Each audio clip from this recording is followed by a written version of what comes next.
This is Spotlight Omaha. Spotlight Omaha is a local podcast that highlights local businesses and influential movers and shakers in the Omaha business community. Spotlight Omaha is brought to you by Pixel Fire Marketing. Now, from the Pyramid Contractor Studios, the host of Spotlight Omaha, Jimmy Allen. Good morning and welcome into the Spotlight Omaha podcast, where we take you around the city of Omaha, introduce you to local business owners, influential figures, and people who are making an impact on our community. We are brought to you by Pixel Fire Marketing. Pixel Fire Marketing helps companies show up at the top of search engine optimization, design websites, and give you an entire team to manage your social media. If you can benefit from any of that, check out pixelfiremarketing.com for more details today. Joining us inside of the Pyramid Contractor Studio today is Lana Trofholz with Keystone Financial Services. Mouthful there. Thanks for being here today. Appreciate it. No, thank you. Thanks for having me. Financial services is a very overheading large umbrella of what you guys do. Can you tell us what Keystone is and how you guys are helping people? It is an investment firm. We're a financial planner, and I am going to touch base on financial advisor planner. I just had a friend tell me you should probably tell people what a financial planner is. Sure. I think most people know. So we're doing for the next half hour here. I know. Well, most people know, but there are some that are like, I don't understand at all what you do. Mm-hmm. And essentially, it's just if you have assets, which cash, and you have an influx and you're like, I want to invest it in the market, that's what we do. We help put your money to work. So instead of it sitting in a savings account, at 1 or 2%, which probably won't get you to retirement very fast. Right. We can put it in the market, like in stocks, ETFs, mutual funds, and let it grow. At Keystone, you guys kind of focus on the head of businesses and entrepreneurs, and that's one of your guys' specialties, right? Yeah. So Travis is our managing partner. Okay. He does a lot of businesses. Which we'll touch on base later, is I've gotten into the divorce and widowed niche. Mm-hmm. Sure. But yeah, we are an RIA, which is a registered investment advisory firm, which there's a handful in Omaha, maybe 4 or 5. And all that really means is that the SEC monitors, like they watch us like a hawk. So every quarter they audit. When you say watch this, is that more to make sure there's like a fiduciary? Yes, and everybody should be fiduciary. They should be.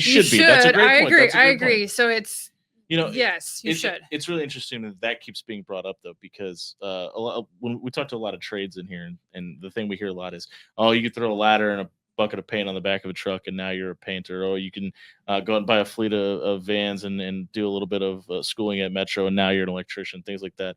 But it's incredible to me that we hear financial planners or financial advisors, and I think everybody knows one. Everybody probably knows one that's not very dime a dozen, probably not very good also. 100%. But I think that's incredible that you guys are making sure that you're taking the right precautions. The SEC is taking the right precautions and making sure you're doing your job as well. We don't really have a choice. Sure. But it's kind of, in my opinion, the RIA is the top tier of where you want to be. Yeah. It's because the SEC does look over us. Mm-hmm. So there's a lot of high net worth people that will say, I'm not going anywhere but there. Yeah. And it's for that reason. Like, oh, I have another layer of protection that they're going to be watched, that they're managing my assets.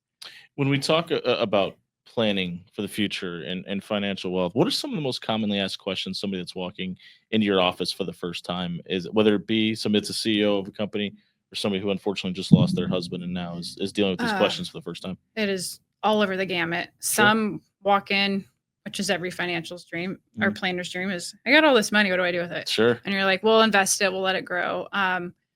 Which we'll talk about again when we go into the divorce niche. Some people, doesn't matter the sex, will walk in and say, I don't even know if they get a divorce, I don't even know where I bank. Right. So it's, hey, baby steps, I'll hold your hand. You just got this money in a divorce or a death. It's essentially, how do we make the money work for you? But their question is, I don't have any clue how to do it.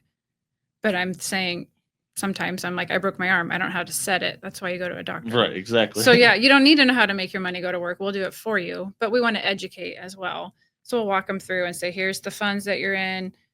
Particularly in Omaha, a lot of people will say, make sure you're in Berkshire. Like, I want to get that. So they can hand pick if they want.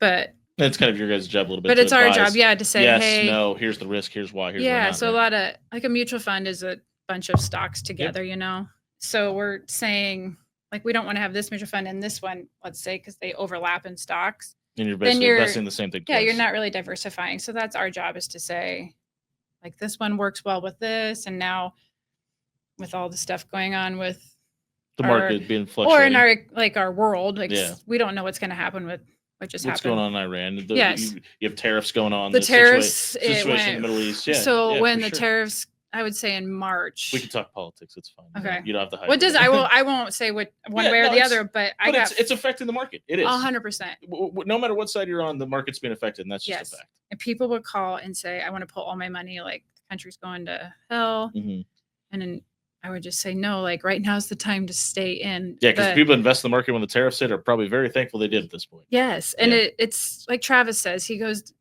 we love it kind of when the market goes down, because stocks are on sale. Yeah, so he'll buy in bulk. Yeah, and that's what. Obviously, you don't root for travesty or tragedy, but no. if there's an opportunity there, you got to find a silver lining somewhere, right? Yeah, and it's a pendulum. This is kind of how the market goes, is back and forth. So, bye. I want to take a step back for a minute because we talked about death, and we're gonna get into the widows, and we're gonna get into the divorce thing in a minute, but not even widows. But I think a lot of people know they have life insurance. I think they like the fact that if something happens to their partner, there's something waiting for them to help financially with that. But I think for a lot of people, if that were to happen, they're probably getting the biggest lump sum of money they've ever seen in their lifetime. Is that something you're helping people manage as well? Oh yeah, yes. How so do you do it's that? We try to put little boundaries in, because it is a psychological thing. You shouldn't go buy $100,000. No, but I think, and even I'm a financial planner and an accountant. If I get money, or if I had a big win in, say, my career, I'm like, ooh, I'm going to go buy a purse. Right. And I tell these people it's like winning the lottery or an inheritance. You get a huge chunk of change, but it's only one time. 68% of people, maybe it's more, but I think it's like 68 to 70% of people that get a lump sum of money blow it in 18 months. Wow. They just are like, well, who cares? I'll pay off my house. I'll do this. Yeah. And a lot of people have 2 to 3% interest on their homes right now. And we're like, don't pay off your house. Sure. Right? Like, save the money, like go into the market, get 18% to 20%. Then you can go pay off your house. But most people will. Is the thought process don't pay off your house because you have the opportunity to build that money now and then you could pay it off later? Just because if it's at 2, it depends on what it's at. I mean, and what your interest rate is. Like mine is super low because when the recession hit, we refinanced. So your money's going to grow. That big chunk of change is going to grow a lot faster in the market at, say, 15 to 20% than just paying off. But it's a psychological thing. A lot of people are like, I just don't want this hanging over my head. Yeah, and you don't got to pay that mortgage. And then they're like, I'll use that money to invest it, and they never do. When we talk about marketing and advertising and getting your name out there, a lot of fiduciaries can't do that, but you guys have been able to be presented on the Wall Street Journal, Yahoo Finance. You guys have been featured in a lot of those publications. That's shown on your website, and people may have read the article. How does that help your business? Reputation. Sure. And a lot of that is, so like one of I keep talking about Travis. He is our managing partner. Travis's last name is Sholin. Travis Sholin. Travis Sholin. Shout out. He has his PhD in financial psychology. Okay. And there is a niche for it. And I know a lot of people are like, oh, I wish I had that problem. But these people that say you win the lottery, or a lot of it's generational wealth. Mm-hmm. Grandpa had a family business, had tens of millions, sometimes hundreds. And all of a sudden, grandson's like, I have a multi-million-dollar. I have no idea what to do. Yeah. The emotions that surround that they're alone on an island. Crippling. Yeah. Well, they're 0.5% of the top population. Right. They're like, I'm all alone. So it's a lot of psychology. And that brings up something else that you guys are doing at Keystone Financial as well, is you guys help with situations where we're seeing this large generation changing of business sales because boomers are coming to the end of their work life. The largest coming, just and transformational wealth. Sons, daughters don't have interest in the business. They don't have anywhere to go with it. They're looking to sell it. You guys are helping with that planning as well. What is the most commonly asked question for somebody that's looking to offload their business, and how are you helping people in that situation? A lot of them come in and say, I want to sell yesterday. Sure. We like to have a 5-year landing strip, but a lot of people don't think that way. It's just kind of, you got to get your They woke up today, looked at their account and said, I'm done doing this. Yeah. Basically. We work with attorneys that say, hey, what's your business worth? Get it marketable. It takes a while to gather all the information and then say, here's what it's worth. Make sure you get the right pieces in play. Who's going to take over it? Because that's their legacy. A lot of the times, For sure. They're like, yeah, I want the money, but is that the biggest problem for most people? Is I'm handing this off, but I don't have control of it anymore, even though I'm getting this large check. Yeah, you work your whole. Sure. We just had a guy last week. He's 85 and he started at 20, so it gets emotional again. And he's like, majority of his life. He's like, I guess have fun. Yeah. I don't know. Yeah, it's just a lot of emotions. Probably on the same line of like losing somebody to a degree. It's been such a big party. And we're catching identity. We're catching up with Lana Trofholz of Keystone Financial Services here on the Spotlight Omaha podcast, brought to you by Pixel Fire Marketing and Pyramid Contractors. What is something, and you've been doing financial planning now for 3 years, then accounting for 15. What is something about the financial planning business that you know now that maybe you didn't know about the industry when you first came into it? Honestly, I thought it was just going to be a lot of numbers. Sure. Just pushing money around.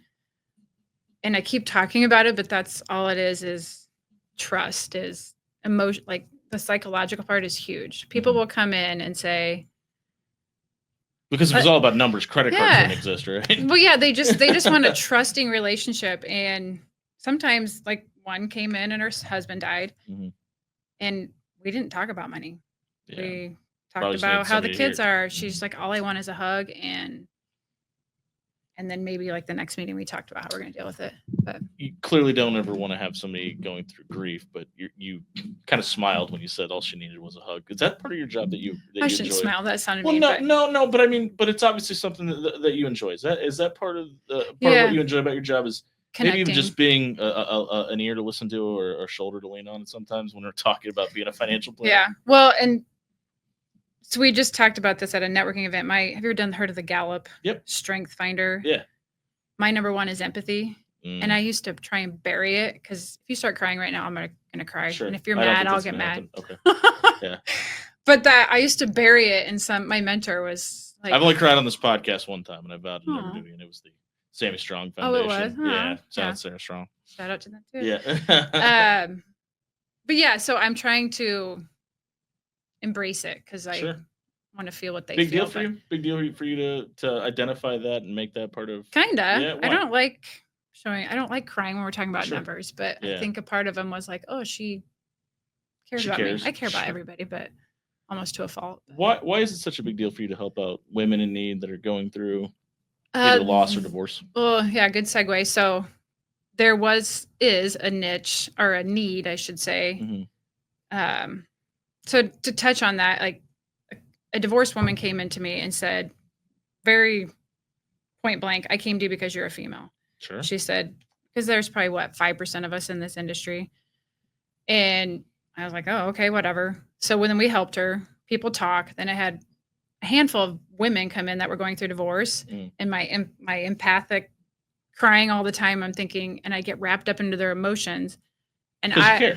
But then I caught myself. I'm like, they're not here for me to be a counselor. They're here for me to get them on their feet, to say, how can we afford this house payment?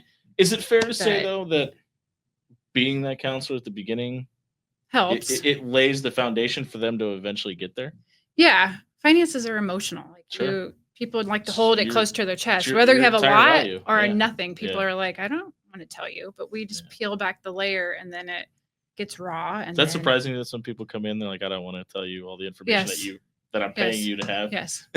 And you peel back. I mean, there's stuff that we have found out. You're like, oh, wow. It's forensic accounting. Just follow the money. And then, because sometimes couples come in and they're like, we don't know where it all goes. Or I'm hiding this, and they don't know. There is financial infidelity is a thing. So. Sure. Yeah, absolutely. It's the second most leading reason for divorce in America. What is, when somebody comes in, and let's say they're somebody that doesn't know where they bank at, and they are probably going through divorce, maybe they didn't see coming or weren't expecting. What's the first piece of advice you give to that person? Find out if it all matters if they want a divorce or not. Sure. If they do, find out where you bank. Are most people coming in a situation where it was either their idea or they were planning it? A lot of them, they did not want one, I would say. that's I mean, kinda what I figured, you yeah. deal the hand you're dealt. Yeah. Yeah, I could tell stories all day, but yeah, there one story of a gal that very high net worth. She never got her own gas, didn't know where she banked, didn't really have anything to do at all with finances. Mhm. So step one with her is I said, let's go for a ride. And she's like, why? And I'm like, we're gonna go get gas. Like, you don't know how to get gas. So we're gonna go get gas. Sure. And then open up a bank account in your name. So that was something she had no clue how to do. So I was like, let's go get $50 and go open up a bank account. Right.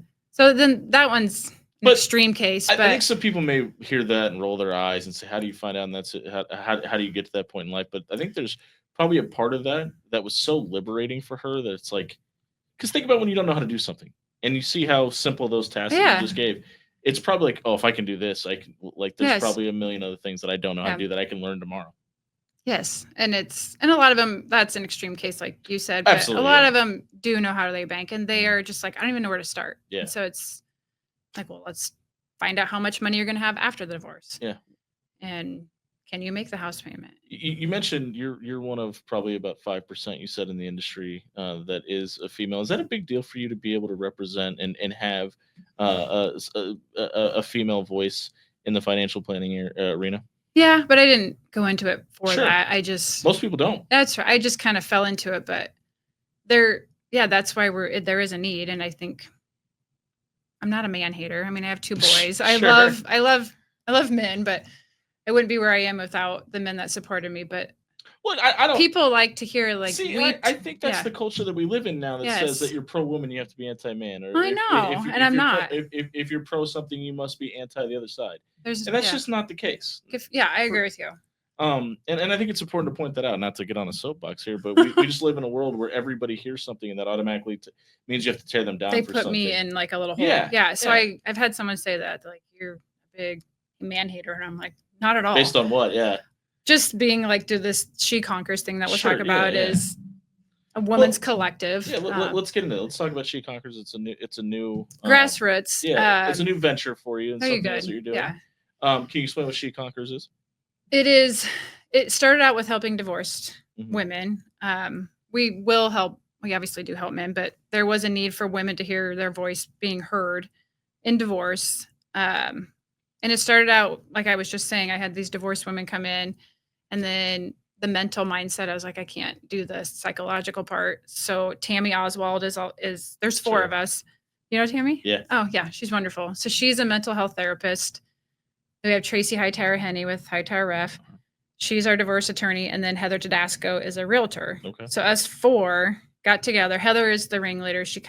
I told her my idea. We need to get like I don't want to make it sound like an auto body shop, but it's a one-stop shop for these people to go in and say, here's the first layer that you have to put down as a foundation. Yeah, we had what'd you call it? A forum of whatnot in April where us 4 got together, invited women on social media, saying, wherever you are in the divorce gamut, we want to help you. Like, some were just thinking about it. There was one that was 10 years out, and 16 women met.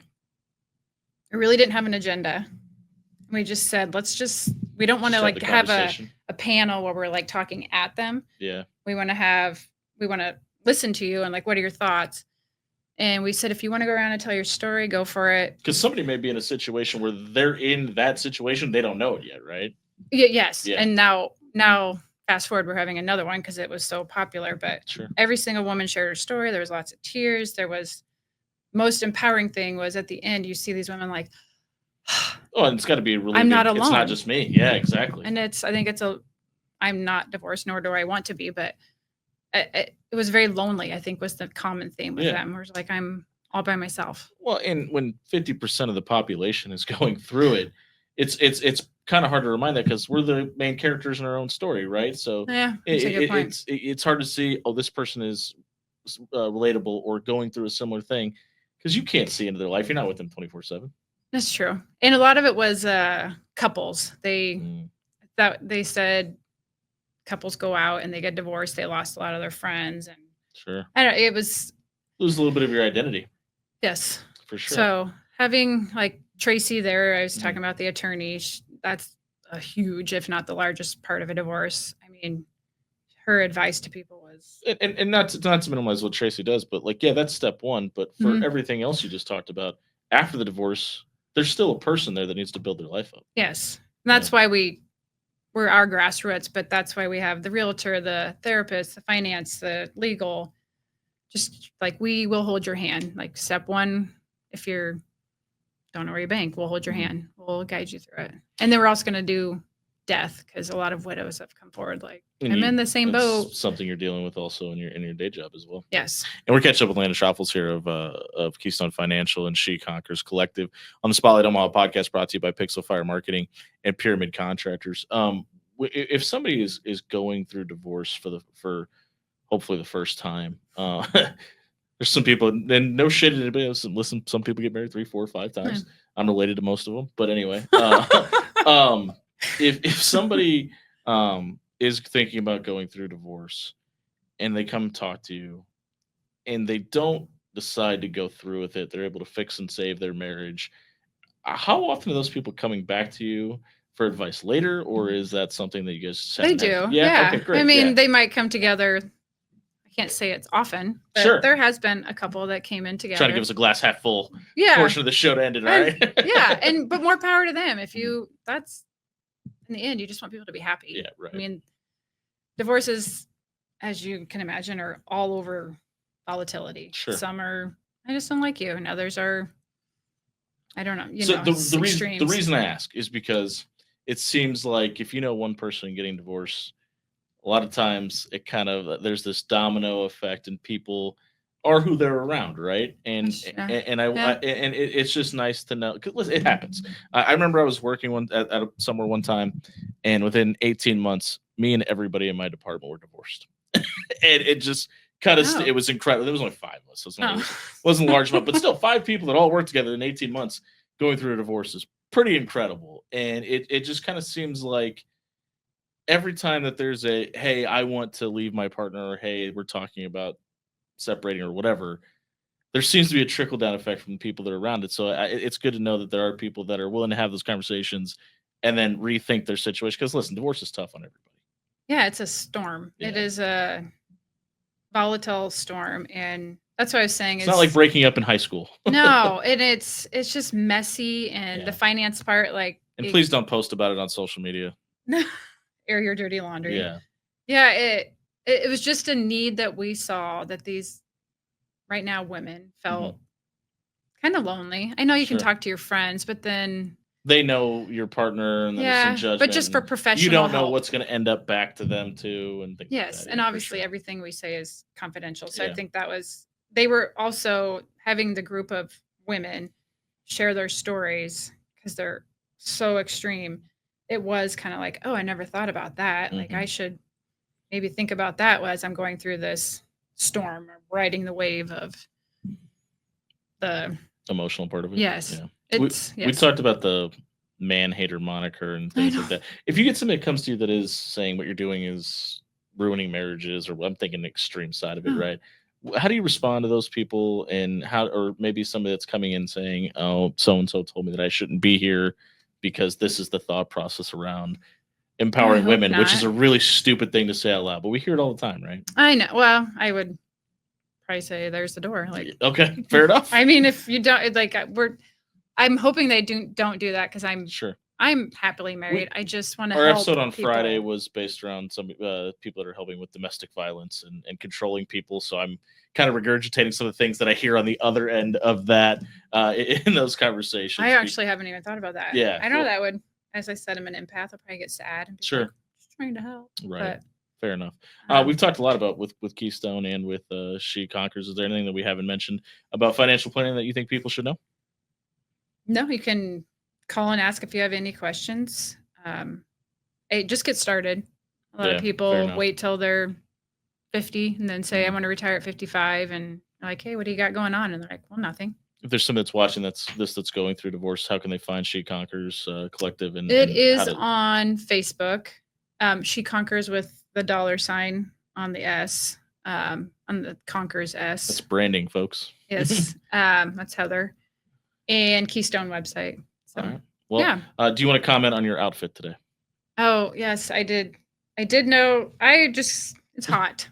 I was very paranoid that I'm in I may jogging. have forgot to tell her it's on video. This may be on me, That's, but I know I was nervous I wasn't in a blazer being professional, but I'm not. I'm not down either, to earth, so- so I guess I am who I am, right? Well, that's Lana Trofholz with Keystone, and she conquers. If you have any questions, get a hold of her. Follow them on social medias, and she'd be more than happy to answer that for you. Thanks for being here today. I Absolutely. Thank appreciate it. you. This has been the Spotlight Omaha podcast. We'll be back tomorrow at 11. Thanks for joining us here. Don't forget to like and subscribe if you're watching on Facebook. We appreciate it. We'll see you in the morning.